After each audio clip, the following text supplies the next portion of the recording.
അസ്സലാമു അലൈക്കും. റജബിലെ ഈ 3 ദിവസം നോമ്പ് നോറ്റാൽ നിനക്ക് കിട്ടുന്ന പ്രതിഫലം വളരെ വലുതാണ്. ഇൻഷാ അല്ലാ എല്ലാവരും ഇത് ചെയ്തു നോക്കുക. ഈ റജബ് മാസത്തിൻ്റെ ബർക്കത്ത് കൊണ്ട് നമുക്ക് എല്ലാം പഠിച്ചോൻ തരട്ടെ. ആമീൻ. സുന്നത്ത് നോമ്പ് നോൽക്കുക. അളവറ്റ പ്രതിഫലമാണ് റജബ് മാസത്തിൽ നോമ്പ് നോൽക്കുന്നവർക്ക് കിട്ടാൻ പോകുന്നത്.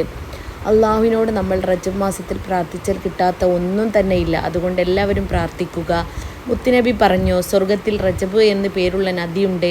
പാലിനേക്കാൾ ശക്തമായ വെള്ള നിറവും തേനിനേക്കാൾ മാധുര്യം നിറഞ്ഞമാണ് ആ പാനീയം. റജബിൽ നിന്ന് 3 ദിവസം നോമ്പ് നോൽക്കുന്നവർക്ക് അതിൽ നിന്ന് വെള്ളം കുടിക്കാൻ അവസരമുണ്ടാകും. വ്യാഴം, വെള്ളി, ശനി ദിവസങ്ങൾ ഈ 3 ദിവസം നോമ്പ് നോൽക്കുക. ഇൻഷാ അല്ലാ അള്ളാഹുവിനോട് ദുആ ചെയ്യുക. എല്ലാം അള്ളാഹു കേൾക്കുന്നു, അതിന് ഉത്തരവും നൽകുന്നതാണ്. ഇൻഷാ അല്ലാ എല്ലാവരും ചാനൽ സബ്സ്ക്രൈബ് ചെയ്യുക, ഷെയർ ചെയ്യുക, മറ്റുള്ളവരിലേക്ക് എത്തിക്കുക. അതുപോലെ തന്നെ നിങ്ങളുടെ വിലപ്പെട്ട കമൻറ്റ് ചെയ്യുക. അസ്സലാമു അലൈക്കും.